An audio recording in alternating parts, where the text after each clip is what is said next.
Here she is, the Seafreeze Alaska in all her glory. I thought I'd give you guys a tour because since it's Sunday, there's not that many people around. Boat's pretty empty. It's a good time, so check it out. Sorry about the bounce. I gotta get a stabilizer. I'm hand holding this right now. Okay. I mean, everything's covered up with tarps as they're working. You can't really get a feel for it, but they drop the net out the back. Fish come in here. There's the net reel.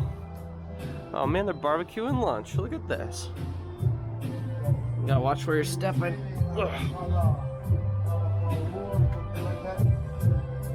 Man, you barbecuing lunch, Noel? Yeah, you want some? Hell yeah. No, you don't eat no fucking meat. Yeah, I don't eat any meat now. Sorry. Yeah, but we got some steak right there. Oh man, living the dream, sir. Hey, What's up? what is that? Is that are we on? Are we on? You're on video, yeah. What's up? What's up?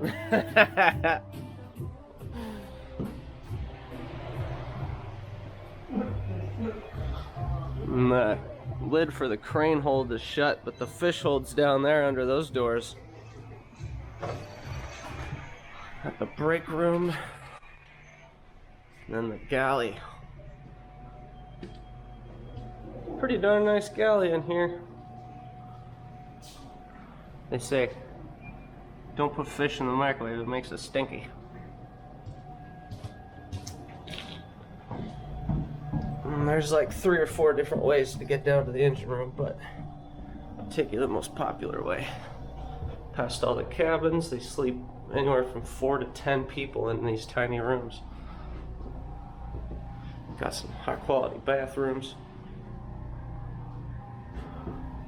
Okay, here we go. Engine room. And somebody welded up ENG engine out of the spare timing chain. And some broken spare parts on the wall of shame. And here's the machine shop.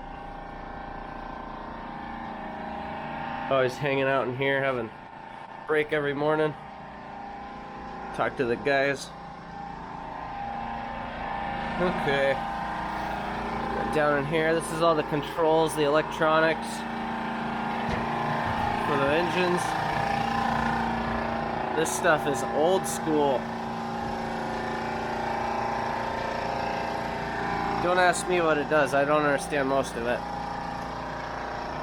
There's a throttle for the mains. And then the TV with the security camera. You got Comedy Central and the Discovery Channel. I just thought that was pretty funny. Alright. Backside of one of the generators. There's the port side engine. Here's the center main that I'm taking apart. Here's the pistons and the rods. Let's see, I'll show you how, if I can get this to stay somewhere. Try to show you how big these are compared to me. I'm 6 foot. They're just about waist high. If you want to compare it to the piston to a 5-gallon bucket. Oops, come on bucket, get out of my way. The pistons fit perfectly inside of a 5-gallon bucket. When we take them apart and clean all the carbon off, you just put a couple drops of water, a couple cups of water, I don't know, a little bit of water in the bottom of the bucket, put the piston in there, it helps break the carbon off the pistons. And then the rods are pretty thick. But this is, realistically, it's not that big of an engine.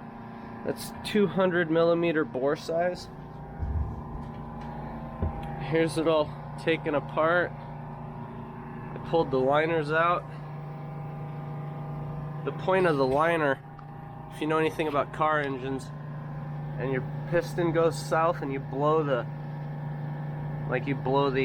bore for the piston, well then you have to junk the whole block. But on a boat, it's not so easy to just replace the whole block. So they have removable liners that you take in and out where the pistons sit. So that everything on this boat is serviceable. Serviceable, yeah, that's the word.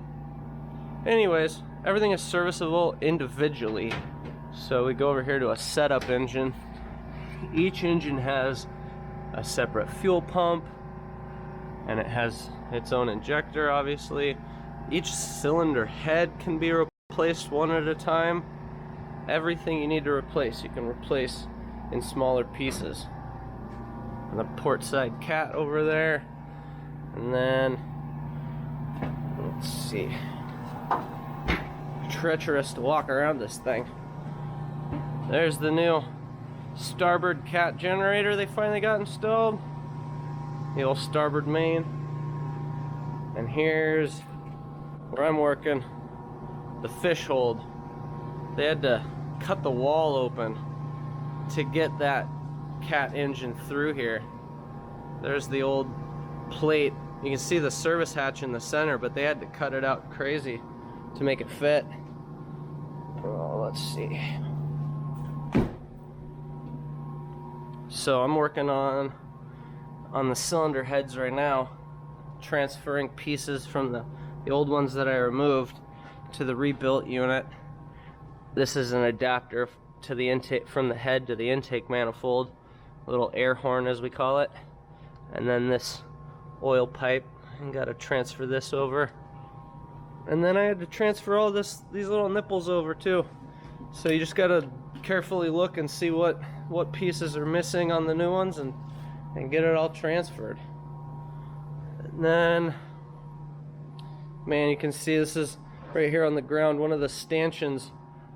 They had to cut it. It was right there in that hole up here, and they had to cut the whole thing. I'll show you from back here. More Caterpillar parts. So they opened the lid, and the cat came down with the crane. They set it here, and then they used round steel pipe like ancient Egypt status and pushed the engine all the way across the floor. Here's some of their round steel pipes they were using, probably 2.5, 3-inch diameter pipe, and literally rolled it all the way across. Cut that out, squeezed it in through there, and then it took them 3 days to lift it and get it into place through that hole. It's pretty incredible shit. So you're full Egyptian with this thing, huh? Yep, pyramid style. Holy shit. How to move an 18,000? Oh no, you're Scottish. You can't build the pyramids with looking like a Scottish man. We actually did build the pyramids. The Scottish people? Yeah, we actually went over there and built the pyramids. Oh, okay. I thought it was aliens, but I hadn't heard that. The Scottish one, yeah. Well, you go to Egypt now, you know that they did not build the pyramids. holy moly. How to move an 18,000 pound engine across the flow. Look at all this. Chain falls everywhere. That's so. I've heard of this, but I've never actually seen this before in real life. It's all on the History Channel. Yeah, right? Exactly. This is something you learn in school. Let's roll with this guy. Wow. Let's give that a try. Takes 2 days to move it across the floor. What'd you do at work today? Oh, I moved an engine 10 feet.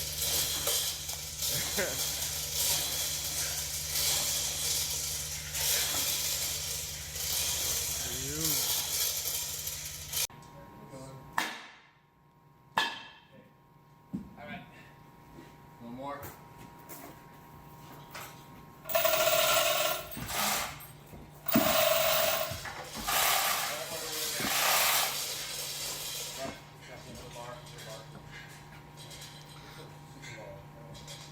Just literally roll it an inch at a time and stop. These are ways. This is just a partial tour of the boat. This thing's huge.